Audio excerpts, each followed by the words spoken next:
ಶ್ರೀ ಗಣಪತಿ ಶಾರದಾ ಗುರುಭ್ಯೋ ನಮಃ. ಯತ್ರ ಯೋಗೇಶ್ವರ ಕೃಷ್ಣೋ ಯತ್ರ ಪಾರ್ಥೋ ಧನುರ್ಧರಃ ಯತ್ರ ಶ್ರೀ ವಿಜಯ ಭೂತಿರ್ಧ್ರುವ ನೀತಿರ್ಮತಿರ್ಮಮ.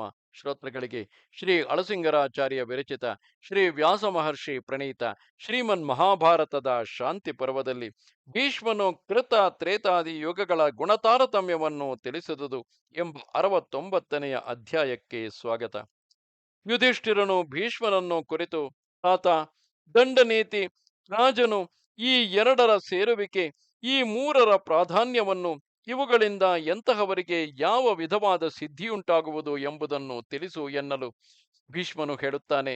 ಎಲೈ ಭರತ ಶ್ರೇಷ್ಠ, ದಂಡನೀತಿಯಿಂದ ಪ್ರಜೆಗಳಿಗೂ ಅರಸನಿಗೂ ಉಂಟಾಗುವ ಕ್ಷೇಮ ಲಾಭಗಳನ್ನು ವಿವರವಾಗಿ ತಿಳಿಸುವೆನು ಕೇಳು. ಅರಸನು ನೀತಿ ನಿಯಮಗಳನ್ನು ಅನುಸರಿಸಿ ದಂಡನೀತಿಯನ್ನು ನಡೆಸುವುದಾದರೆ 4 ವರ್ಣಗಳು ಧರ್ಮದಲ್ಲಿ ಕಟ್ಟಲ್ಪಡುವವಲ್ಲದೆ ಪ್ರಜೆಗಳು ಧರ್ಮಚ್ಯುತರಾಗುವುದಕ್ಕೆ ಆಸ್ಪದವಿರುವುದಿಲ್ಲ. ದಂಡನೀತಿಯಿಂದ ಪ್ರಾಣಿಗಳೆಲ್ಲ ಮೇರೆ ಮೀರದಿರುವವು. 4 ವರ್ಣಗಳು ಧರ್ಮದಲ್ಲಿ ನಿರತರಾಗಿದ್ದಾಗಲೇ ಆಶ್ರಮ ಧರ್ಮಗಳಲ್ಲಿ ನೆಲೆಗೊಂಡ ಮೊದಲಿನ 3 ವರ್ಣಗಳು ವಿಧಿಗನುಸಾರವಾಗಿ ಸೋಮಾದಿ ಯಾಗಗಳನ್ನು ನಡೆಸಬಲ್ಲವು. ಹಾಗಿದ್ದಾಗಲೇ ಪ್ರಜೆಗಳಿಗೂ ಸುಖವುಂಟಾಗಬೇಕು. ಕಾಲಕ್ಕೆ ಅರಸನು ಕಾರಣವೇ ಅಥವಾ ಅರಸನು ಕಾಲಕ್ಕೆ ಕಾರಣವೇ ಎಂಬ ಸಂಶಯವೇ ನಿನಗೆ ಬೇಡ. ಅರಸನೇ ಕಾಲಕ್ಕೆ ಕಾರಣವಾಗುವನು. ರಾಜನು ವಿವೇಕಿಯಾಗಿ ದಂಡನೀತಿಯನ್ನು ಸರಿಯಾಗಿ ನಡೆಸುವ ಕಾಲವೇ ಯುಗಗಳಲ್ಲಿ ಅತ್ಯುತ್ತಮವಾದ ಕೃತಯುಗವನ್ನು ಹೋಲುವುದು. ಗಮನಿಸಿ, ಇಲ್ಲಿ ಸಾಮಾನ್ಯವಾಗಿ ರಾಜ್ಯದ ಪರಿಪಾಲನೆಯಲ್ಲಿ ಕಂಡುಬರುವ ಗುಣದೋಷಗಳಿಗೆ ಕಾಲವನ್ನು ಕಾರಣವಾಗಿ ಎಂದಿಗೂ ಹೇಳಬಾರದು. ಸುಭಿಕ್ಷ ದುರ್ಭಿಕ್ಷಗಳಿಗೆ ರಾಜನ ಆಳ್ವಿಕೆಯೇ ಕಾರಣವೆಂದು ಭಾವವು.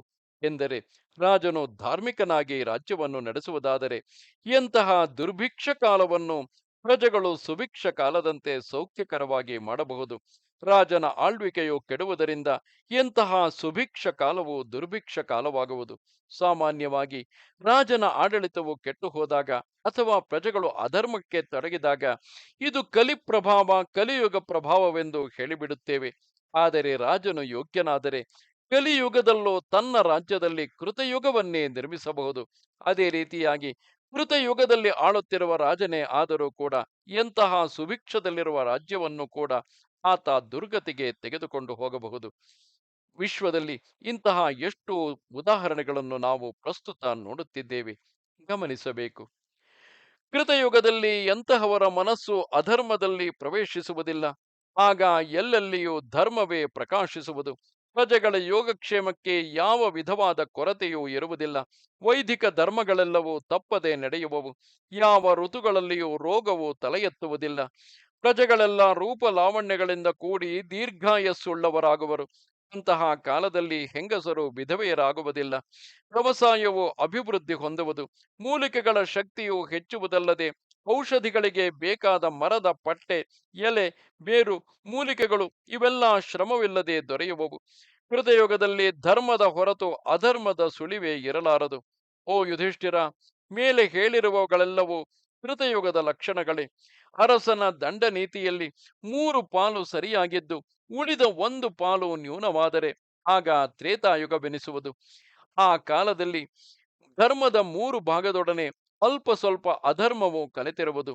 ಆಗ ಭೂಮಿಯಲ್ಲಿ ಔಷಧಿಗಳು, ಪೈರುಗಳು ಕೃಷಿ ಇಲ್ಲದೆ ಬೆಳೆಯುವುದಿಲ್ಲ.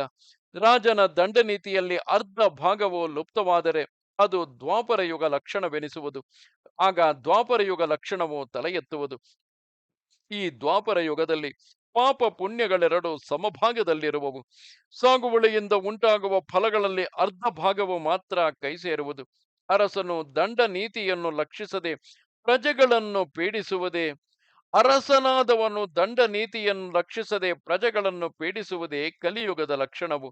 ಈ ಕಲಿಯುಗದಲ್ಲಿ ಧರ್ಮವೆಂಬುದರ ಹೆಸರಿಲ್ಲದೆ ಅಧರ್ಮವೇ ಎಲ್ಲೆಲ್ಲಿಯೂ ಹೆಚ್ಚುವುದು. ಎಲ್ಲ ವರ್ಣದವರು ತಮ್ಮ ತಮ್ಮ ಧರ್ಮವನ್ನು ಬಿಡುವರು. ಬ್ರಾಹ್ಮಣರು ಸೇವಾ ವೃತ್ತಿಯನ್ನು, ಶೂದ್ರರು ಭಿಕ್ಷೆಯನ್ನು ಅವಲಂಬಿಸುವರು. ಪ್ರಜೆಗಳ ಯೋಗಕ್ಷೇಮವು ಕೆಡುವುದಲ್ಲದೆ ವರ್ಣಸಂಕರವು ಹೆಚ್ಚುವುದು. ವೈದಿಕ ಧರ್ಮಗಳೆಲ್ಲವೂ ನಶಿಸುವವು.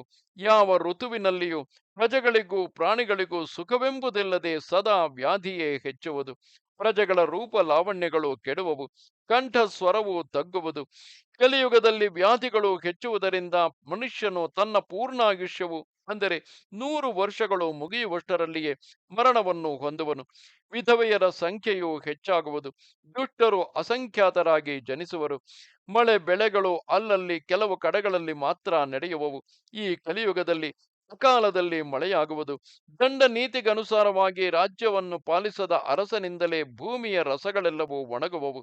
ಆದುದರಿಂದ ಕೃತ ತ್ರೇತ ದ್ವಾಪರ ಕಲಿಯುಗಗಳಿಗೆ ಕೃತ ತ್ರೇತ ದ್ವಾಪರ ಕಲಿಯುಗಗಳಿಗೆ ಅರಸನೇ ಕಾರಣನೆನಿಸುವನು. ಕೃತಯುಗಕ್ಕೆ ಕಾರಣನೆನಿಸಿದ ಅರಸನು ಯೋಗಿಗಳಿಗೂ ದುರ್ಲಭವಾದ ಉತ್ತಮ ಪದವಿಯನ್ನು ಪಡೆಯುವನು. ತ್ರೇತಾಯುಗದ ಸ್ಥಿತಿಯನ್ನು ಉಂಟು ಮಾಡುವ ಅರಸನು ಅದಕ್ಕಿಂತಲೂ ಕಡಿಮೆಯಾದ ಸ್ವರ್ಗ ಸುಖವನ್ನು ಹೊಂದುವನು.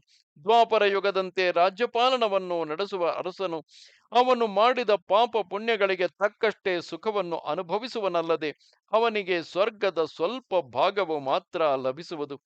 ಕಲಿಯುಗ ಲಕ್ಷಣವನ್ನು ಉಂಟು ಮಾಡುವ ರಾಜನು ಮಹಾ ಪಾಪ ಕಾರ್ಯಗಳನ್ನು ನಡೆಸುವ ಪಾಪಾತ್ಮನಾಗಿ ಹಲವು ವರ್ಷಗಳ ನರಕ ಯಾತನೆಯನ್ನು ಅನುಭವಿಸಬೇಕಾಗುವುದು. ಅಲ್ಲದೆ ಪ್ರಜೆಗಳು ಮಾಡಿದ ಪಾಪಕ್ಕೂ ಭಾಗಿಯಾಗಿ ಅಪಕೀರ್ತಿಗೂ ಗುರಿಯಾಗುವನು. ಯುಧಿಷ್ಠಿರ, ಆದುದರಿಂದ ಜ್ಞಾನಿಯಾದ ಅರಸನು ದಂಡನೀತಿಯನ್ನು ಅನುಸರಿಸಿದಾಗಲೇ ಅಲಭ್ಯವಾದುದನ್ನು ಪಡೆದು ಹಾಗೆ ಪಡೆದ ವಸ್ತುವನ್ನು ಧರ್ಮವನ್ನು ರಕ್ಷಿಸಬಲ್ಲನು. ಹೀಗೆ ಮಾಡುವುದರಿಂದ ಪ್ರಜೆಗಳ ಯೋಗಕ್ಷೇಮಗಳಿಗೂ ಯಾವ ವಿಧದಲ್ಲಿಯೂ ಕೊರತೆಯಿಲ್ಲದೆ ಅವು ಉತ್ತಮ ಸ್ಥಿತಿಯಲ್ಲಿರುವವು. ಅರಸನಿಂದ ಸರಿಯಾಗಿ ನಡೆಸಲ್ಪಡುವ ದಂಡ ನೀತಿಯು ತಂದೆ ತಾಯಿಗಳು ಮಕ್ಕಳನ್ನು ಪೋಷಿಸುವಂತೆ ಪ್ರಜೆಗಳನ್ನು ಅವರಿಗೆ ಕ್ಷೇಮಕರಗಳಾದ ಲೋಕಮರ್ಯಾದೆಗಳನ್ನು ರಕ್ಷಿಸುತ್ತಾ ಲೋಕವು ಪಾಪ ಕರ್ಮಗಳಲ್ಲಿ ಪ್ರವರ್ತಿಸದಂತೆ ಮಾಡಿ ಪರಿಶುದ್ಧವಾಗಿಡುವುದು. ಪ್ರಾಣಿಗಳೆಲ್ಲಕ್ಕೂ ದಂಡನೀತಿಯಿಂದಲೇ ಸುಖ ಉಂಟಾಗಬೇಕೆಂದು ತಿಳಿ. ಈ ದಂಡ ನೀತಿಯೊಂದೇ ರಾಜನಿಗೆ ಎಲ್ಲಕ್ಕಿಂತಲೂ ಉತ್ತಮ ಧರ್ಮವು. ಆದುದರಿಂದ ಓ ಕುರುಶ್ರೇಷ್ಠ, ಮೇಲೆ ಹೇಳಿದ ವಿಧಿಗಳಿಂದ ನೀನು ಪ್ರಜಾಪಾಲನೆಯಲ್ಲಿ ನಿರತನಾಗಿರುವೆಯಾದರೆ ಮೇಲೆ ಬೇರೆ ಯಾರಿಂದಲೂ ಜಯಿಸಲ ಸಾಧ್ಯವಾದ ಸ್ವರ್ಗವನ್ನು ಜಯಿಸುವೆ ಎಂದನು. ಇದು 69ನೆಯ ಅಧ್ಯಾಯವು. ನಮಸ್ತೆ ಶಾರದೆ ದೇವಿ, ಕಾಶ್ಮೀರ ಪುರವಾಸಿನಿ, ತ್ವಾಮಹಂ ಪ್ರಾರ್ಥೆಯೇ ನಿತ್ಯಂ, ವಿದ್ಯಾದಾನಂಚ ದೇಹಿಮೆ. ನಮಸ್ಕಾರ.